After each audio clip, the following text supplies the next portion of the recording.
I saved two giant Apache sisters. Now they refuse to leave his ranch.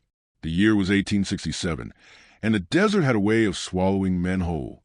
Wind swept across the barren flats, carrying the taste of dust and iron, whispering through mesquite and sagebrush like a warning from God himself. I rode with my head down, hat brim low, the sun a white hammer above. My ranch sat 2 hours' ride north, a stretch of stubborn land where cattle clung to life and fences broke faster than I could mend them. I hadn't spoken to another soul in 3 days, and truth be told, I didn't mind. Then came the cry. At first, I thought it was the wind howling through a canyon cut. But no, this sound was sharp, human, ragged with fear. My horse stiffened, ears twitching. I reined him in, listening hard.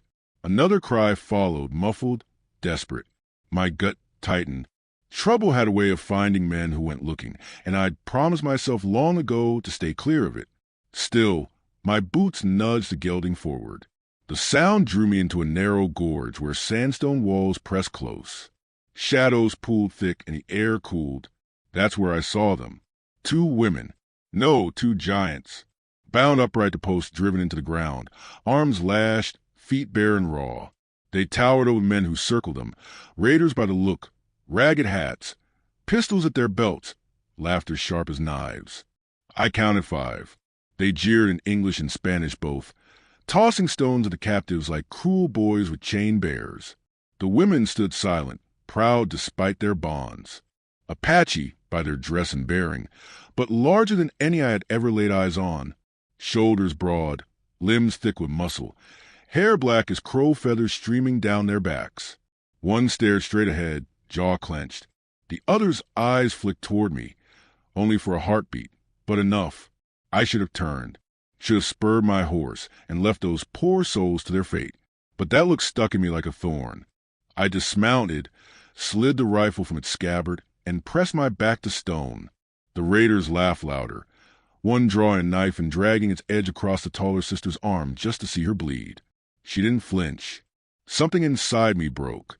My finger tightened on the trigger. The crack of my rifle echoed like thunder.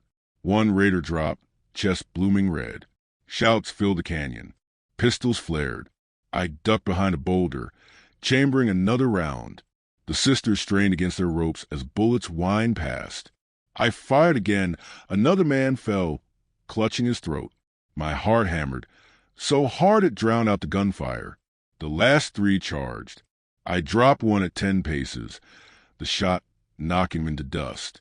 My Colt cleared leather for the next, who came screaming with a Bowie knife.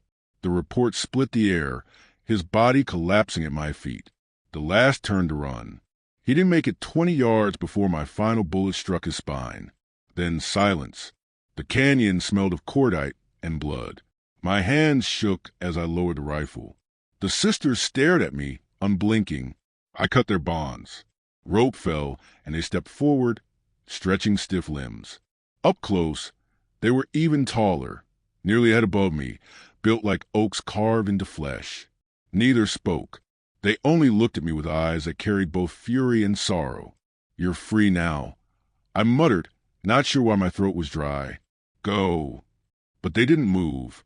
By the time dusk painted the sky copper, the 2 sisters followed me out of the gorge like shadows that refused to break. No matter how many times I waved them off, they kept behind my horse, silent, steady, unshaken. When I reached the edge of my ranch, sweat running down my back, I turned in the saddle. This is my land. You can't stay here. Still, they followed. The ranch was nothing more than a crooked house, a sagging barn, and a stretch of grass that cattle hated near as much as I did. But it was mine. When I rode in, neighbors' children playing by the creek stopped to gape. A pair of ranch hands from across the ridge squinted, murmuring. I knew what they saw. One man, scarred and lean, trailed by 2 towering Apache women, like spirits from some half-whispered legend. Inside the yard, I swung down and faced them. "You don't belong here. Folks will think I've lost my mind." The shorter one, though still taller than me, stepped forward. She pointed to the barn, then mimed lifting. Her meaning was clear. Work. Help. I hesitated. My fences lay broken. My roof leaked. My back ached from years of fixing it all alone. They walked past me without asking. The taller sister hoisted a log beam that had taken me half a day to drag. She carried it like kindling, setting it by the fence. The other began gathering stones to patch a wall. Their movements were sure, practiced, like women who built villages in harsher places than this. I should have stopped them. Instead, I let them work until the moon climbed silver in the sky. The next morning, whispers already spread through town. At the trading post, men leaned against barrels muttering. "Saw 'em with them giants." One said, "Ain't natural. They'll bring trouble. Apache blood always does." I ignored them, bought my flour and beans, and rode back. But unease hung heavy. The frontier had no mercy for men who welcomed outcasts. That night, I sat by the fire. The sisters crouched across, faces lit gold. They hadn't spoken a word since I cut them free, but their eyes spoke volumes, of loss, of exile, of a strength that came from surviving when others didn't. And though I told myself I'd send them away tomorrow, deep down, I knew I wouldn't. Days turned into a week. The ranch shifted around them like a body, accepting new bones. Fences stood straight. Water troughs filled. Cattle no longer strayed far. The sisters labored without complaint, rising before dawn, working until stars salted the sky. But with their presence came shadows. One evening, as I mended tack by lantern, the wind carried something, low, steady, like drums far away. My hand froze. The taller sister looked up too, her eyes narrowing. She murmured something in her tongue, a sound sharp as flint. The shorter sister laid her hand on her arm, calming. I stepped outside. The night was dark, stars crisp, and there, on the ridge against the moonlight, a lone figure sat on horseback, watching. He didn't move, didn't call out.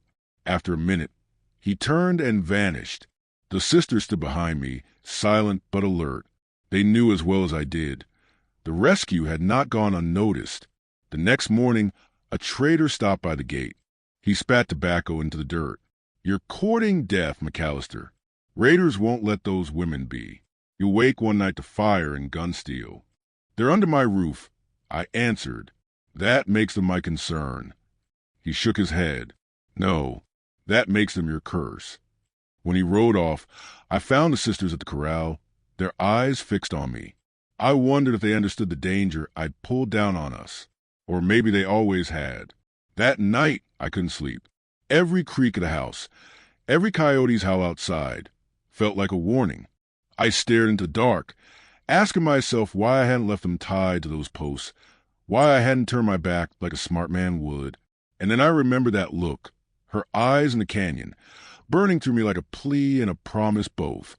Whatever storm was coming, I had already chosen my side. The days that followed carried a weight of silence, heavy as the desert heat.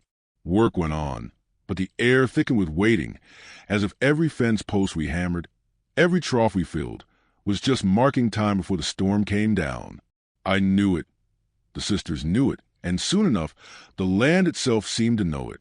It started one morning with dust on the horizon, not the dust of cattle nor of storm, but the kind raised by hooves. 3 riders came slow, rifles resting casual across their saddles. They halted at the gate like men who already owned what they'd come for. Evening, McAllister, their leader, called, voice lazy but sharp beneath it. "Word is you're keeping something don't belong to you." The sisters stood behind me, tall shadows against the barn, their faces carved of stone. I felt them there, silent but unyielding, and that steadied me. "They're under my roof," I said. "That makes them mine to protect." The leader spat dust. "They ain't yours. They're property. Circus folk up north will pay a king's ransom for women that size. You got 2 choices, rancher. Hand 'em over or watch this place burn." For a moment, only the creak of leather filled the air. My hand hovered near the Colt at my side, but I didn't draw. Instead, I stepped forward just enough to meet his eyes. "You come for them, you'll have to go through me." He studied me, grin twitching at the corner of his mouth. Then he turned his horse slow, motioning to his men. "Not tonight, but soon. You remember I gave you the chance." They rode off, dust trailing like smoke. I stood at the gate long after, fists tight. The sisters hadn't moved. But when I turned, the shorter one placed her palm against my arm. Just once. Then she let go. That night, as coyotes yipped in the dark, I realized the truth. I wasn't just keeping them safe. They were keeping me standing. It was in the days after that the sisters began to open their world to me, piece by piece. Words still came hard. We had no common tongue beyond gestures, but they taught with hands, with eyes, with patience carved from years of surviving where most would have fallen. One morning, the taller one led me out into the hills. She crouched low, touching the ground where I saw nothing but dust.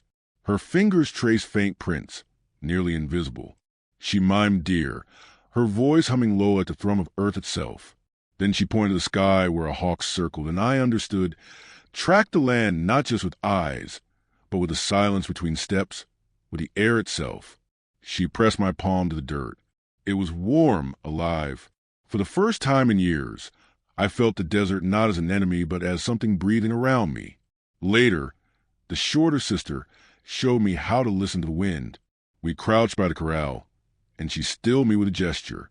A moment later, faint as a whisper, came the sound of distant hooves. I wouldn't have noticed it till they were nearly upon us, but she heard it in the shift of breeze. They were showing me more than survival. They were showing me how they lived before fire and rifles cut their world down. And though they said little, their silence carried weight. I began to piece together their story from fragments. A village gone, kin slaughtered, the two of them taken because their size made them prizes instead of casualties. The rest of their people were ash on the wind. At night, I'd hear them hum by the fire, low, haunting melodies that stirred something deep and sorrowful. And I'd sit across from them, staring into the flames, wondering why men feared them when the only thing they carried was grief turned into strength. But grief has a way of drawing wolves. The attack came on the fourth night after the rider's warning. It started with fire, the barn lit like a beacon, torches hurled from the dark. Horses screamed, kicking at their stalls. I snatched my rifle and ran, the heat searing my face. Shadows moved fast, raiders yelling, pistols cracking. Bullets slammed into the fence. I dropped one man in the firelight, the recoil jarring my shoulder. The sisters came from the smoke like avenging spirits, hair wild, eyes burning. The taller one ripped a man from his horse, hurling him into the flames. The shorter swung a broken beam like a club, splintering skulls with sickening force. Blood sprayed. Cries echoed. I fired again and again, each shot a desperate prayer. A raider lunged from the smoke, knife flashing.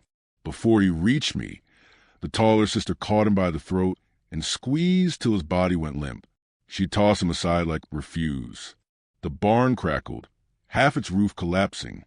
I coughed hard, smoke tearing my lungs. Together we drove the last of them back into the dark. Their shouts faded, hoofs pounding as they fled. Then silence again, broken only by the hiss of fire and the groan of timber. The ranch stood, but it bore scars now, blackened beams, splintered fences, blood dark in the dirt. My hands shook as I leaned against the post. The sisters stood tall, faces streaked with soot, their chests rising with heavy breaths. They looked at me, not triumphant, not victorious, just steady. That night, as flames smoldered low, I sat with them in the yard. My rifle lay across my knees, useless against the kind of storm we'd just fought. I realized then they weren't my burden. They weren't strays I'd taken in. They were my strength, and I was theirs. Morning brought no peace. Word spread fast in towns like ours, faster than fire on prairie grass. By noon, the sheriff rode up, dust thick on his boots. He swung down slow, hand resting on his pistol, though he made no move to draw. "You're stirring up hell, McAllister," he said. "Men came into town last night, bleeding and wild, swearing you got 2 demons up here. They're women," I answered. "Women who've done nothing but survive." The sheriff's eyes flicked past me to where the sisters worked, one hauling char beams from the barn, the other tending a spooked horse. His jaw tightened. "Doesn't matter what they are.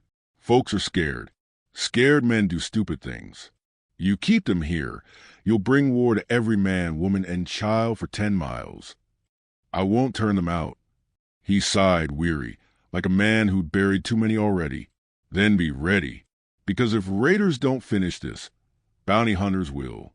Giants fetch a price, and rumor says yours are worth more alive than dead. When he rode off, I stood a long time, dust settling his wake. The sisters came to stand beside me, their eyes searching mine. They hadn't understood his words, but they didn't need to. They knew danger when they saw it. That night, I couldn't shake the weight pressing in. My dreams churned with fire and blood, with shadows too large to fight. I woke before dawn, sweat soaking my shirt. Outside, the sisters sat by the fire, one humming that same low tune, the other staring into the flames. In that moment, watching them, I knew I couldn't send them away, even if it doomed me. They'd already bound themselves to this place with more than labor. They'd stitched themselves into my bones. I stepped into the light of the fire, and for the first time, I spoke the words aloud. You're not leaving. Not now. Not ever. The taller one looked up, eyes glinting like embers. She gave the smallest nod, almost imperceptible.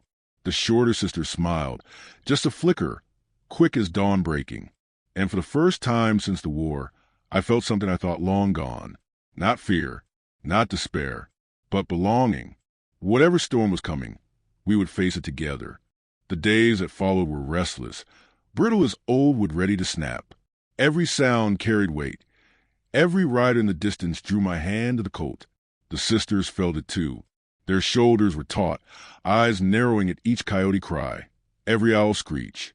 We were living on a fuse, and I could feel the fire creeping closer. It wasn't raiders this time. Raiders fought for revenge, for blood. This was colder. Bounty men, hunters who wore spurs not for riding, but for killing. Word of giants brought them like vultures. The sheriff's warning had been truth. Giants fetch a price, and I'd gone and put 2 of them in my yard. I saw them first at dawn. 6 riders, dark against the horizon, coming in a line that spoke of discipline. Not raiders, not drifters. Professionals. They halted a half-mile out, scanning the place with eyes that missed nothing. Then they split, for circling wide, 2 staying forward like wolves testing a pen. I knew right then, this wasn't going to end with words. By noon, we'd turned the ranch into something it had never been, a fortress. The sisters worked beside me, sweat running in dark streaks down their arms. We dragged wagon wheels to block the gate, stacked barrels for cover, dug shallow trenches by the fence line. I set rifles in place where hands could find them quick. Every board hammered, every stone rolled into position, thumped with the certainty of war to come. The shorter sister, with that quiet fire always in her eyes, mimed the shape of men on horses, then drew her finger across her throat. No words needed. They knew what was coming. They were ready. Night fell heavy. The land held its breath. I sat by the gate with the rifle across my knees, eyes fixed on the dark ridges. The sisters crouched nearby, shadows made flesh. They didn't speak. Neither did I. Some things don't need saying. The first shot came at dawn, a crack like the sky tearing open. A bullet slammed into the fence inches from my head, splinters flying. Then the thunder of hooves, shouts cutting the morning. They came fast, hard, like a tide breaking. Gunfire barked, echoing off the hills. Dust rose thick. Horses screamed. I answered with the rifle, each pull of the trigger steady, deliberate. One bounty man toppled from his saddle, his boot caught in the stirrup, dragging him across the ground. The sisters were already moving. The taller one lifted a log beam we'd laid by the fence and heaved it into the path of 2 riders, their mounts crashing in a tangle of limbs and iron. The shorter one met a man who'd vaulted the fence, his knife flashing. She caught his wrist mid-strike, twisted till bones snapped, then drove him back into the dirt. The ranch was alive with fire and fury. Every crack of a gun, every scream, every blow, folded into chaos. I fired until the rifle was empty, then drew the Colt. Close work now. A man lunged at me from behind the water trough, and I dropped him with a shot to the chest. Another came from the barn, shotgun leveled. Too close. Before I could turn, the taller sister stepped between us, taking the blast across her shoulder. She staggered, blood pouring, but she didn't fall. She seized a man and flung him into the wall, his body breaking with the sound of splintering boards. Her cries split the air, not of pain, but of rage. She charged, hurling herself into the fight with the strength of 10 men. The sun climbed higher, smoke thickening as barrels splintered. Dust choked the yard, and still they came. But for every man that crossed our line, one didn't walk back. The ground turned dark with blood. Horses, crazed with fear, tore loose and scattered. Then, as sudden as it had begun, the shooting faltered. Shouts turned to curses. The hunters broke, what was left of them dragging their wounded and fleeing into the hills. A final shot rang out wild, and then there was only the hiss of smoke and groan of the wounded. I lowered my pistol with hands trembling more than I cared to admit. Around me, the ranch was scarred, battered, but standing.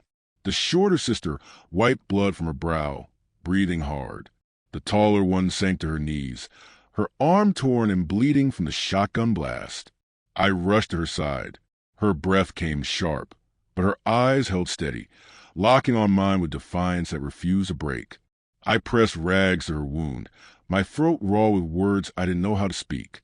She'd saved me, and she'd nearly died for it. The fight was over, for now, but the storm had carved its price deep into us all. The ranch was quiet in the hours after, too quiet. Smoke drifted from the barn where boards smoldered. Blood streaked the dirt yard.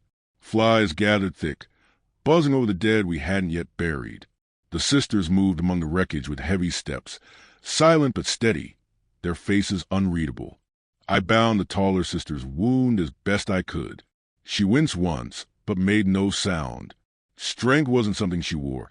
It was something she was bone deep, unshakable. When I finished, she met my eyes and gave a single nod. That was thanks enough. By afternoon, neighbors began to arrive. Men with rifles, women clutching children, faces pale with fear. They came expecting to find a ruin, perhaps only smoke and ash where the ranch had stood.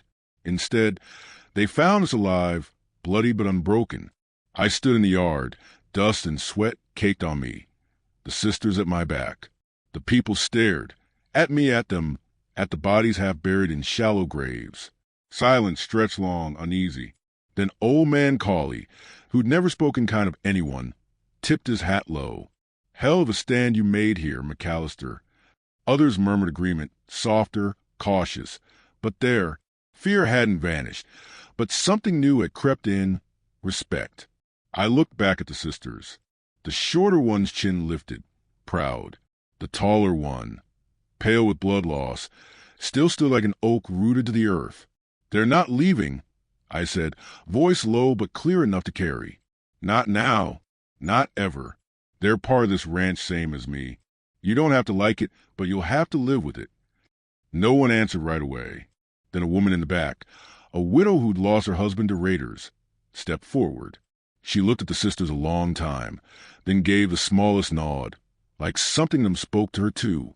The rest followed, not with cheers, not with welcomes, but with silence that was a rejection. It was enough. That evening, when the last neighbor had gone, I sat on the porch, too tired to move. The sisters sat with me, one humming low, the other staring west where the sun bled into the desert. I thought of the man I'd been before all this. Scarred hollow, content to live alone till the land swallowed me whole. Now I had something worth fighting for. Not land, not cattle, not fences, but family, forged not by blood but by choice. The West was cruel. It stripped men bare, ground them down, tested every bone, every ounce of will. But it had given me this too, a chance to stand for something greater than myself. And though the fight wasn't done, though I knew men would come again drawn by greed or fear, I also knew we'd face it. Together. The night deepened. Coyotes howled in the distance, and the fire cracked low. I found myself speaking, not to them, not even to myself, but to the silence that held us all. The frontier tested me. I whispered, and I reckon I passed. But truth is, they saved me more than I saved them. The sisters didn't answer. They didn't need to. Their presence was answer enough. In the hush of that desert night, I understood the simple truth the land had tried to teach me all along. Family wasn't found. It was made.